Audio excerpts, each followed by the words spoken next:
Hospitals are strange places at night. During the day, they feel alive, busy, loud, controlled. But after midnight, they become something else, quieter, heavier, like the building itself is holding its breath. Nurse Carla had worked the night shift for over a year. She was used to the silence, used to the long hallways, used to the dim lights that never fully turned off. But there was one rule she heard on her very first week. A rule every night nurse knew, and none of them ever explained. Don't take the elevator at 3 a.m. if you're alone. At first, Carla thought it was just another hospital superstition. Every workplace had them. But this one felt different, because no one laughed when they said it. Carla didn't let it go this time. Later that night, she found the older nurse again. "Tell me the truth," Carla said quietly. "What happens with the elevator?" The nurse hesitated. Then she looked around to make sure no one else was listening. "They don't tell new staff this," she whispered. Carla felt a chill. The nurse continued. "Years ago, patients started dying before their time." Carla frowned. "What do you mean?" "They were alive when we checked on them," the nurse said, "and gone minutes later. No alarms, no warnings, just gone." Carla swallowed, and then the nurse added, "People started seeing them walking on floor 13. Carla didn't respond, because deep down, she already believed it. Carla's shift started at 11 p.m. By 2:30 a.m., the hospital had quieted down. Most patients were asleep. Monitors beeped softly. The halls were empty. Carla finished checking her last patient and headed toward the elevator. She was exhausted. All she wanted was a quick trip down to the break room in the basement. She pressed the button. The elevator doors opened immediately. Empty, silent. She stepped inside, pressed B. The doors began to close. Then the button panel flickered. Carla frowned. For just a second, she saw a number that didn't belong. It lit up, then disappeared. Carla blinked. Okay, the elevator continued down normally. When the doors opened, she stepped into the basement. Everything seemed fine, but something felt off. The next night, Carla mentioned it casually.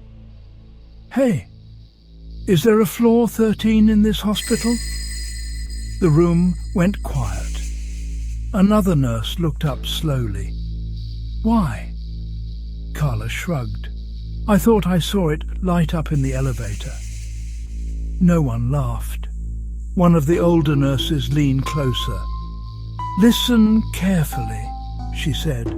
"If you ever see floor 13, don't stay in the elevator." Carla frowned. That doesn't make any sense. The nurse didn't smile. It doesn't have to. A few nights later, it happened again. Carla finished her rounds earlier than usual. She checked the time, 2:58 a.m. She sighed. Perfect timing. She walked to the elevator, pressed the button. The doors opened. Empty. She stepped inside, pressed B. The doors closed. Then the clock above the door changed. 3 a.m. The elevator stopped. Not at a floor, just stopped. The lights flickered. Then the panel lit up. Carla's stomach dropped. No, no, no.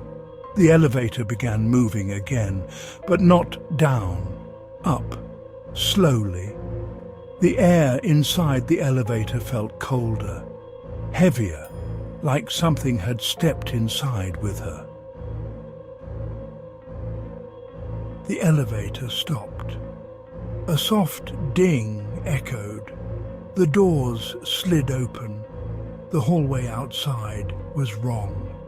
The lights flickered violently. The walls looked older, stained, like they hadn't been cleaned in decades. Hospital beds lined both sides of the corridor, each one holding a body, covered with white sheets, perfectly still. Carla didn't move. Her instinct screamed at her to stay inside the elevator, but something pulled her forward. Just one step, then another. The air smelled rotten, like something had been left there too long. Then she noticed something. One of the beds, at the end of the hallway, was empty. No sheet, no body, just an indentation in the mattress, as if someone had just gotten up. Carla slowly stepped back, toward the elevator. That's when she heard it, a soft creak. She turned. The last bed in the hallway, the one that had been empty, now wasn't. Someone was sitting on it, head tilted downward, hair covering their face. Carla's heart stopped. The figure slowly lifted its head. Its skin was pale, eyes sunken, unnaturally wide. Then it smiled and whispered, "You're not dead yet." The elevator doors slammed shut. Carla screamed and hit every button. The elevator dropped, fast, way too fast. The lights went out, total darkness.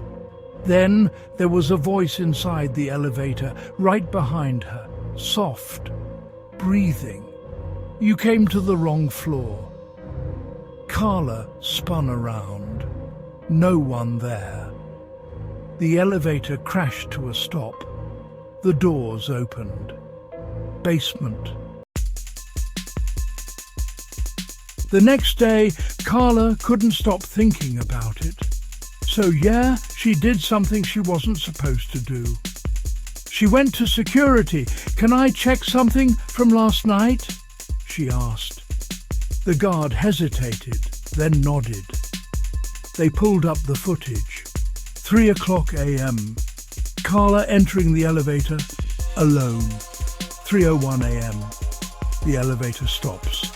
The camera inside the elevator glitches. Static fills the screen. Then just one frame appears. Carla isn't alone anymore. Something is standing behind her. Tall, bent, way too close to the ceiling. Carla's voice shook. "Go back." The guard rewound the footage, but this time the frame was gone. The next morning she asked again. This time no one avoided the question. An older doctor finally spoke. "There used to be a floor 13, he said. Carla froze. "What happened to it?" The doctor hesitated. "Fire. Years ago, a section of the hospital burned. Patients didn't make it out."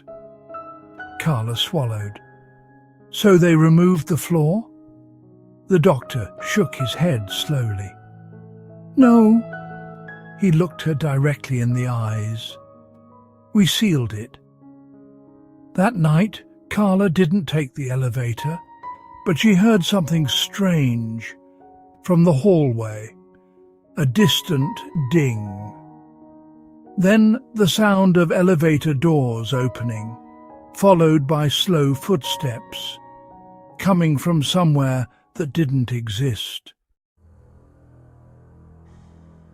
A week later, Carla made a mistake. She took the elevator again, at 3 a.m., alone. The button lit up immediately. This time she didn't press anything. The elevator chose for her. When the doors opened, the hallway was closer, darker. The beds were empty, all of them, but the sheets were still warm, as if the patients had just gotten up. Carla turned to run, but the elevator doors were already closed behind her, and the footsteps began, all around her, inside the elevator. Carla pressed every button.